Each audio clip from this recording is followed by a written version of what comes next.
Hey everyone, Papercut here with another replay review. This time we have Gen Dark Only fans um, against playing OTD against English. In this game, he was gold 3, English player was gold 1. Um, we want to look at he messaged me on my Discord, said that he has been really struggling with how to respond specific against English, but in general he likes OTD, but he's just the Civ is tough to play. I think OTD gets this weird rap of like it's an easy civ. I actually view it as a much more difficult civ to play because the eco, every decision is more magnified. You have less villagers, so every villager you place is more important. You have less units, so your unit micro is more important. It can be a very powerful civ when used correctly, but it requires almost a completely different play style and a lot better focus of attention. And as someone said, I was coaching someone in OTD, and I think he made a good observation, which was every mistake feels magnified. So I love OTD, but I think it takes a little bit extra sauce, I guess you could say. So let's watch how he takes on English Rush, which can be very tough for OTD. I think there's two ways this goes down. One, if they do the English King opening, I think that's actually great for you. If they do the English Key opening, your goal then is to rush Castle. You're going to want to put, and you have a couple options here to do that. One is you place Tower and Gold, and you hope to get enough sheep, and you rush up. The other option is you could rush out to Boar with 5 villagers, drop a tower on the Boar, gather Boar. That's all the food you'll need. Then you have to drop a second tower on the Gold. That's how you rush Castle. Other options, since your berries and gold are so close to each other, you can drop an Ock and Chopper right here to really boost gold and berries. You can drop 8 barracks and make like a spear or 2. And then those spears defend from the king while you rush castle. Then when you hit castle, you're getting relics. You would want to go men at arms crossbows against English, and those crossbows just kill everything. And you just want to gather the relics, try to rush imp, and then go from there. If it's an English rush, longbow rush, that's a lot tougher. And honestly, I think if you're English, you should longbow rush OTD. There's a few ways to deal with it. One way is I think no matter what, your goal is to try to get to castle. It just depends how well you can get there. One method is to just drop barracks and push men at arms, and you would go mine work. And the reason being is, especially with the upgrade, if you get arrow defense and you get the golden caress, or Churess, I think it's how it's pronounced, your men at arms just like don't die, so they just run at the longbows, and the longbows have to kite forever. You can then like send one after the longbows. You can send one into his eco, and you try to make like 2, 3, 4, and they're just running around pulling fire and then you rush castle while they're doing that. The other option is to try to fight it legit, which means you would drop an archer range and you drop a stable, and you start making horsemen and archers. This is really tough because they can outmass you very quickly with the council hall.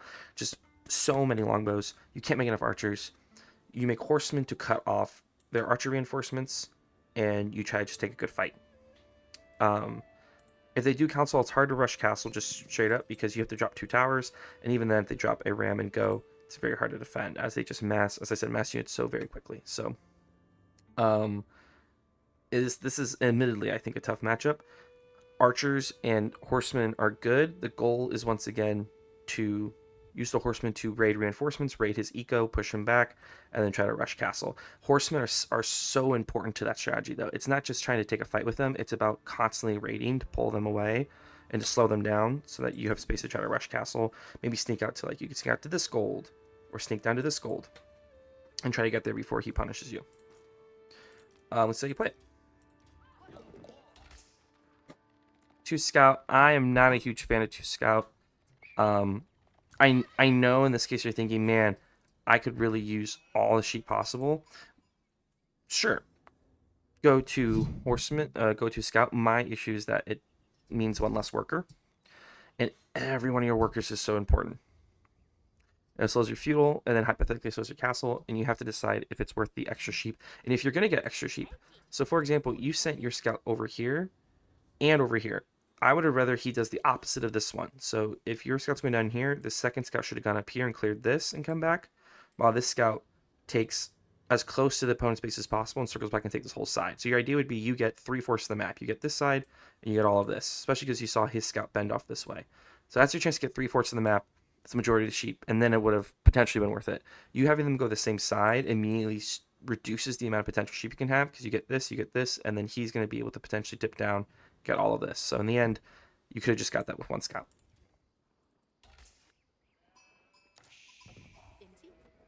Opening build order looks fine.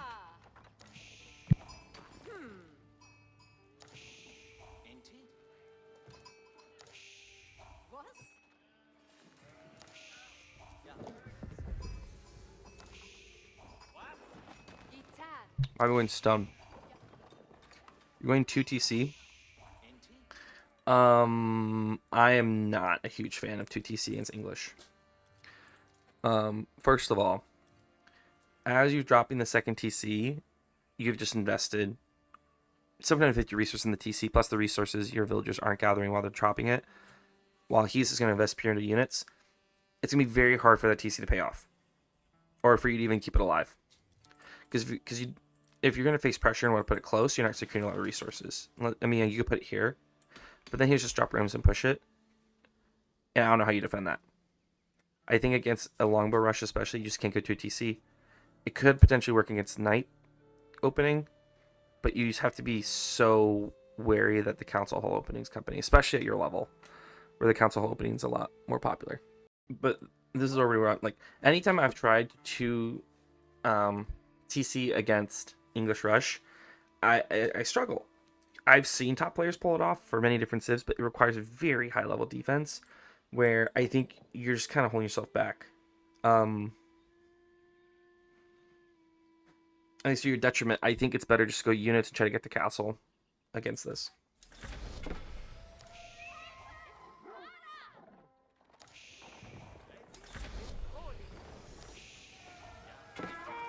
So you go for it, and then you drop. So you see how you're already getting held back here. You got those stone for it, but now you need the wood for it. Well, you felt like you had to drop a stable because you're getting pushed. He already has 4 longbows, so I guess I'm trying to see how are we gonna get the needed wood. Because you have to consider the map too. If you did the second TC on a map that 1 where he was farther away from you, and 2 there's more wood lines, high view maybe, or I'm trying to think of the maps in the map pool. Maybe Dry Arabia, but it's so spawn dependent. Maybe Danube. But the point I'm making is this map is so wide and the resources are far away that now the only way you're dropping the second TC if it's literally right here. And even then, he could still poke at it from either side.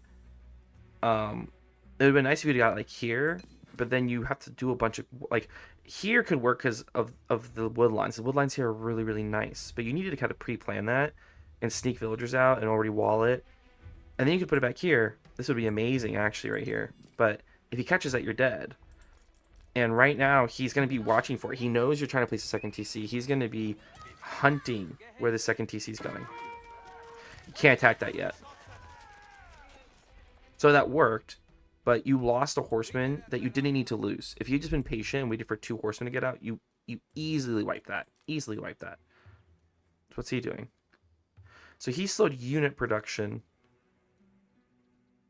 to drop farms and make a barracks.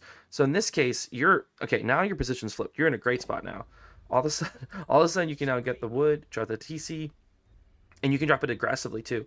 What you'd want to do is hunt his scout. I think his scout ran away, but you very much want to hunt his scout because you want to put this in the best spot possible. If you can get it on this boar, berries, gold, and wood area right here, that is amazing. You can wall, and that's the key. Like if you're gonna do a successful TC here, you need to ask yourself where's my best spot. If I see these wood lines like this, I'm like perfect. Wall, all this food's up here. This powers me into castle and beyond. It's beautiful. And you open that stuff up because you saw his opening with his longbows. So the drop of the stable is a real good call. Like delaying that TC, not forcing the TC, making units was a very good call.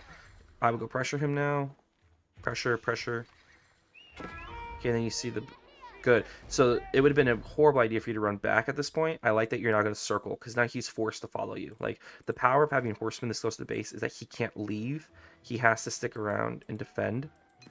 And your horsemen are so powerful. I would have liked if you have the APM for it. Keep in mind, if you're like, nah, I got to focus on getting the second TC down. It's fine to keep them together. But like 1 horseman to one side, push the gold, he falls to stop the gold, and you send the other one to the wood line, you'd be surprised he probably misses it and loses a Vil.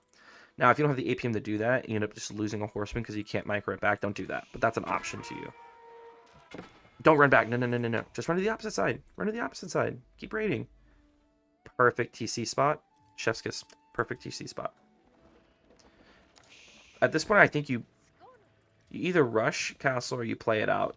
You're doing pretty good. You have 3 horsemen. You have an archery range, so I think you're going to try to play it out. That boar is all the food you need. Okay, now you rallied. Perfect. You see, he keeps massing units. But at this point, if I'm you on Rush Castle, you have safe gold, you have this food, you need a bunch more on gold. At this point, 8 on 8. So 19 on food is a lot. But the 8 on boar basically means you have this guy sitting here and you want to move off. But basically means you don't need anyone else on food right now. You should pull all these villagers to go on gold. And just rush castle at this point. Because if you rush castle and then get crossbows, or you upgrade your archers with the scale armor so they increase the ranged armor, they'll wipe everything he has just off the map. And he's turtling right now. Good raid, just get out, save the units. Save the units, save the units. Good. You need a turtle too. You're in a great spot right now. Okay, so you notice your eco explosion. You just noticed it and you moved your villagers off, but onto wood, which is no. You need to get to castle. Castle's your power position. All of a sudden you have crossbows, which slaughter everything. You get your upgraded juiced archers. You can drop a barracks and make really strong men at arms. You can get your knights. Like you can, most importantly, you can get relics, and that's the most important thing for OTD. Just like HRE, getting to castle and getting those relics is the most important thing. And you had this huge chunk of time you could do it, and since you didn't check your eco, you're wasting time. And then instead of going to gold, you went to wood. You don't need wood. You need gold very badly. It just felt like a waste opportunity here. You see, hit castle. You haven't even started castling yet. In fact, you're still making units. And you're getting upgrades. Stop. Go castle. No! Why are we pushing? So, here's the thing. I know there's the impulse of, they hit castle, I have units I need to push. You do that if you've spent all your resources and your army is like right outside their base. It's like, okay, I need to push now. Go, go, go, go. You don't do that if he's been turtling, he's been making units, and you're almost at castle yourself. You were at castle. So now you're choosing to dive when he probably, and you've given him enough time, he probably has castle units, and knowing he's English, boom, white tower. Yes, you have more units than him, but this white tower just kills everything, and he's walled up. So you can't take this fight. Just go castle, get your upgrades, protect the... What you should have done is sent the units on protected relics. And how do I know this? I know this because you weren't ready to attack when he went castle, and you're not understanding your civ's PowerPoint, which is castle. Going castle just makes all of this so much easier for you. Because you get a huge power spike when you go castle. He does not. His only power spike is normal castle upgrades, and he gets a white tower, but he doesn't get anything else really. You get a lot more. The relics themselves are such a huge boost to your economy and your 2 TC. When I don't think he is. No, he's not. So all you need to do is age up, get the relics, and your eco will be so much better than his. You just walk over him. It was right there. Because you played this all perfectly until this spot right here. What's the rush? What's the rush? Here's the thing. The beauty of OTD is that if you're attacking someone and they hit castle, you can keep attacking because your units are tanky enough. But you're not attacking when he's hit castle. He's already been in castle for 4 minutes. And now he has men at arms. Because if these are all crossbows, you wipe that. I'm gonna be direct you through that game. You played it, and that's what's difficult about this game sometimes, that we can play it perfectly, and then all of a sudden, one wrong decision. In this case, he hits castle, and you went, I'm gonna go all in. Instead of just going castle yourself, safe, 2 TCs, all the resources is right there for you. So keep in mind your civ's power position, which is castle, and a quick imp if you can get those relics, or massing and castle units are just so much better in castle. Um, don't get me wrong, you have a good feudal rush with the men at arms, but that's against civs that are trying to be more passive. Against an aggressive civ, you got the second TC up, you defended perfectly, you put him back on his heels, and you just threw the game because you didn't take a second to ask, what is my actual best position? I hope that was helpful to you, and good luck on your games.